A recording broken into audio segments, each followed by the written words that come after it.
इन्न सलात तन्हा अनिल फहशाई वल मुनकर वला ज़िक्रुल्लाहि अकबर। ऐसे जामे किस्म के मरकज जहाँ से दोनों तरह की रहनुमाई मिले। अब जमाने को ऐसे मरकजों की जरूरत है। अब तक जिन मरकजों ने हमारी रहनुमाई की वो हमारे सरों के ताज, वो हमारे बहुत मोहसिन हैं। लेकिन याद रखना, अगर दो चार समझदार यहाँ मौजूद हों तो मेरे इशारे को समझें कि हर जमाने का एक मरकज होता है। वो जमाना पूरे 100 साल तक अपनी जिम्मेदारी पूरी करके अगले दौर के मरकज तक उस अमानत को मुंतकिल कर देता है। एक ही मरकज कयामत तक नहीं चलता, इस बात को समझो। याद रखना, आज तो इसी पर लड़ाई हो रही है कि शूरा सही है कि इमारत सही है। मतलब पागलपन की कोई लिमिट है, कोई इंतहा है मुसलमानों के पागलपन की।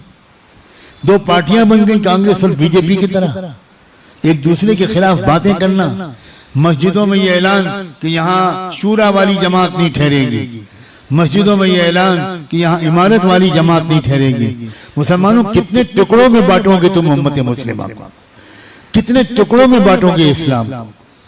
याद रखना, जब दीन की मेहनत का अंदाज बदलता है तो कोई नया नबी और मुजद्दिद आके ऐलान नहीं करता कि अब दीन की मेहनत का अंदाज बदल गया, बल्कि दीन की पुरानी मेहनत में करने वालों में ऐसे कीड़े मकोड़े और ऐसी खराबियां पैदा हो जाती हैं। उसी से समझने वाले समझ जाते हैं कि भाई अब इस मेहनत की उम्र पूरी हो चुकी, अब कोई और मेहनत इसकी जगह लेगी। आओ तलाश करते हैं, आओ ढूंढते हैं कहाँ कौन सी मेहनत इसकी जगह लेगी।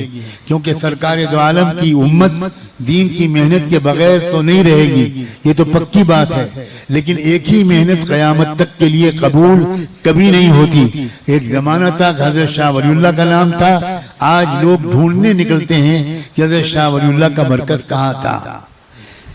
एक जमाना था कि हजरत मुजद्दिद साहब का मरकज था सरहिंद में, आज लोग टिकट लेकर जाते हैं सरहिंद और सिर्फ वहाँ फातिहा पढ़ के चले आते हैं। याद रखना, हर सदी के मरकज बदलते हैं, इस बात को समझो। मैं खतरा मोल लेकर ये बात कह रहा हूँ। मैं जानता हूँ कि इसी बयान के दरमियान कमेंट्स आने शुरू हो गए होंगे, ट्रोल किया जा रहा होगा, मुझे गालियां दी जा रही होंगी, मुझे बद्दुआएं की जा रही होंगी। मुझे इसकी कोई परवाह नहीं है। मुझे अल्लाह की पकड़ का डर है। इसलिए वो बात जो अल्लाह ने मुझ पर खोली है मैं साफ लफ्जों में कहना अपना फर्ज समझता हूं। और आज जो मरकज आबाद है, कल को यहाँ भी खाक उड़ेगी। याद रखना, कोई मरकज, वो नेरल के खानका हो, मकतब नौमानिया बेलगाम हो, जब तक ये सही चलेंगे तब तक अल्लाह इनसे काम लेगा। जब नीयत खराब होगी, जब अवाम उन्नास की अकीदतों का फायदा उठाने का मिजाज चलेगा, जब भोले भाले लोगों को एक्सप्लॉइट किया जाने लगेगा, तो खानकाह नेरल में भी धूल उड़ेगी, मकतब नौमानिया बेलगाम में भी गधे खच्चर ढींचू ढींचू करेंगे। कोई खैर का काम यहाँ से वजूद में नहीं आएगा। अल्लाह को किसी की गरज नहीं है, अल्लाह हर एक से बेनियाज है। हम अल्लाह के मोहताज हैं, अल्लाह हमारा मोहताज नहीं। अल्लाह हमको सही रास्ते पर साबित कदम रखे। अल्लाह हमें इधर उधर बहकने से और अवाम उन्नास के भोलेपन का नाजायज फायदा उठाने की मोहलिक और गलती से अल्लाह हम सबको बचाए रखे।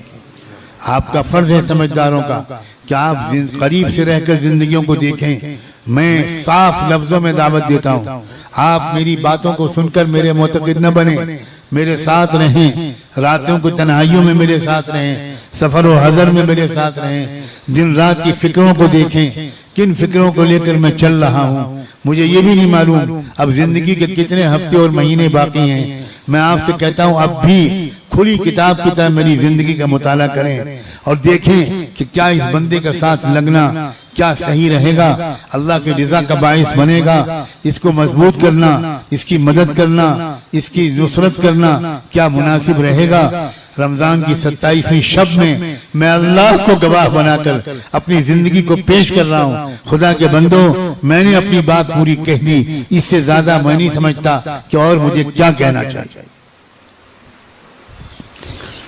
मगर आप हो कि खाली बयान की लज्जत लेने आते हो, बयान का मजा लेने आते हो। हजरत जी मौलाना यूसुफ साहब कहा करते थे कि तबलीग में लगने से पहले, दीन में आने से पहले तुम गाने सुनते थे, अब गाने नहीं सुनते, अब खाली बयान सुनते हो।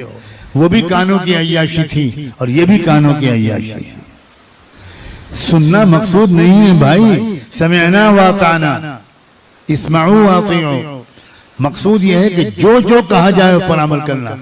अगर कहा जा रहा है कि अपने बच्चों की तरबियत करो, अपनी बच्चियों को ईमान समझाओ, अपनी औरतों को ईमान समझाओ, खू अनफुसकुम व अहलीकुम नारा, अपने बच्चों को जहन्नम की आग से बचाओ, तो फिर ये काम शुरू हो। घर घर जहन्नम का तस्करा करो, अपने बच्चों और बच्चियों को बिठाओ, प्यार मोहब्बत से बात करो, वाक़यात सुनाओ, उनको वाक़यात सुनाओ, उनको कुरान मजीद समझाओ, और आप खुद इस्लाम को समझे हो तभी तो बच्चों को समझा पाओगे। मुझे ये कहने दो, खुदा करे कि मेरी ये बात गलत हो, कि आप में से अक्सर इस्लाम को समझे हुए नहीं।